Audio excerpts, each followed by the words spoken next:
muda tidak terpengaruh oleh ajaran dari NII ini? Tips-tipsnya mungkin bisa diberikan sedikit. Ya pertama, jangan mudah percaya sama orang gitu.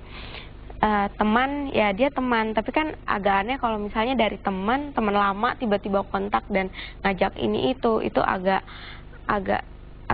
kurang susah untuk dipercaya gitu. Terus tanyakan lagi pada orang tua gitu. Habis itu tetap cari informasi, kritis sama masalah sosial saat ini apa, jangan sampai tutup mata. Kita harus aware sama keadaan sekarang. Novi punya ide nggak, misalnya kampus juga sudah mau melakukan usaha supaya jangan sampai hal seperti kamu terjadi juga. Kira-kira apa yang harus dilakukan kampus ya untuk anak-anak muda ini? Ya membentuk tim seperti tadi rehabilitasi itu udah bagus banget. Tapi kalau misalnya benar-benar formal, mungkin anak-anak yang udah kena rekrut itu emang agak sedikit takut. Soalnya NII ini sudah dianggap menjadi aib bagi mereka gitu kan. Tapi kalau udah yang udah keluar gitu, agak susah juga untuk terbuka atau publish di depan orang banyak kalau kita udah keluar. Jadi lebih baik apa ya, diskusi kecil-kecilan, share. Dan terbuka ya. Terus dari mulut ke mulut aja ke teman-teman itu lebih baik kayaknya. Baik, kita ke Pak Haryanto. Pak Haryanto. Iya. Ya Pak Haryanto, tadi kita juga sudah berbincang-bincang dengan Mas Ken dan juga Novi ya, mahasiswa yang juga sempat 2 bulan ikut NII. Tadi katanya sebaiknya juga pendekatan non formal itu juga digalakkan. Nah kira-kira dari UGM juga apakah juga melakukan hal itu? Ya, jadi kebetulan kan background saya itu adalah seorang psikolog gitu, jadi paham betul terkait tadi yang dikemukakan oleh Mas Ken atau Mbak Novi ya, bahwa masa remaja itu kan satu kelebihan energi, yang kedua itu butuh identitas, search of identity, dia mencari identitas, yang ketiga itu mereka butuh kelompok. Kemudian yang keempat, itu kognitifnya sangat tinggi sekali. Sehingga kenapa masuk ke kampus-kampus terbanyak itu karena memang perkembangan kognitif. Kemudian juga mempengaruhi perkembangan spiritual. Ya. Nah, oleh karena itu apakah, ini harus, ya. Pak Haryanto, apakah juga akan menggandeng orang tua para mahasiswa? Oh iya, harus itu. Karena orang tua ini kan harus diberi pemahaman seperti yang dikemukakan Mas Ken tadi ya, bahwa ini itu bisa menimpa kepada siapa saja dan kemudian semuanya harus aware terhadap permasalahan ini. Karena yang dipengaruhi itu kan justru pada mahasiswa-mahasiswa awal. Jadi kalau berkaitan dengan proses kurikulum seharusnya juga dipersiapkan itu mulai dari SMP atau SMA. Kalau SD saya tidak setuju ya, karena proses perkembangan kognitifnya, emosi itu memang berbeda. Tetapi remaja awal atau pra-remaja mungkin memasuki SMP itu harusnya sudah ada sebuah warning terhadap permasalahan ini.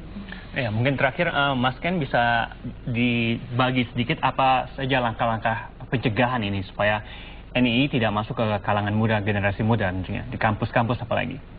Ya, ini kami harap ini menjadi masalah bersama ya, bukan hanya sebagai korban atau mungkin beberapa pihak yang lembaga di kampus. Jadi tiap diri mempunyai tanggung jawab untuk mengidentifikasi yang di kampus, juga teman-temannya dilihat ada yang bermasalah nggak dengan teman-temannya. Misalnya yang tadinya dia rutin kuliah, kan ada yang di kuliah, kan ada di kampus ada 2 macam, ada yang kos, ada yang orang tua. Jadi ya kalau yang kos, yang biasanya dia pulang sore tiba-tiba kan pulang malam, yang nilainya tadi bagus tiba-tiba anjlok, yang tadinya pembayaran lancar, pembayaran jadi tertunda atau mungkin lambat gitu kan. Nah, ketika itu sudah didapatkan, itu kan pihak diri masing-masing harus berani untuk konsultasi terhadap pihak kampus.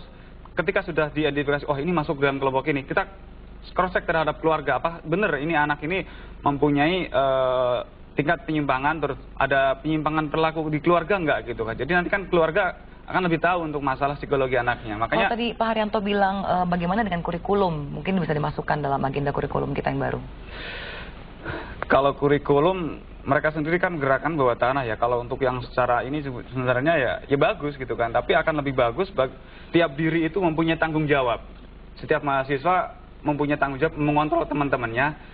Memang sih tidak terlalu berlebihan, tapi paling nggak ini akan menjadi bagus. Ini masalah bersama, jadi bukan hanya dari LDK saja yang punya tugas ini gitu kan. Benar tiap diri, dan nanti tiap kampus kalau bisa membangun sebuah wacana terus bagaimana ini bahaya, terus membuat semacam posko pengaduan gitu kan, yang di situ mempunyai tim-tim yang nanti mendapatkan laporan dari mahasiswa yang mempunyai informasi ada tingkat penyimpangan di kalangan teman-teman mereka gitu kan, dan tugasnya nanti adalah mengkoordinasikan hal ini kepada orang tua, karena orang tua yang paling berperan dalam untuk pola rehabilitasi ini. Baik. Terima kasih Mas Ken Setiawan atas informasinya, dan juga Novi berbagi ceritanya, juga tadi dari Yogyakarta bergabung Pak Haryanto. Terima kasih atas waktunya Pak Haryanto. Ya, dan kita tunggu ya langkah dari universitas lain yang juga mungkin bisa membuat crisis center juga ya. Tidak hanya kampus, tapi juga seperti yang Mas Ken bilang tadi, ada orang tua dan juga mungkin pemerintah bisa berperan lebih besar dalam. Juga teman-teman juga. Ya, pemirsa, seperti biasa kita tutup dulu Metro Pagi hari ini dengan informasi dari Mahkamah Konstitusi seperti yang satu ini.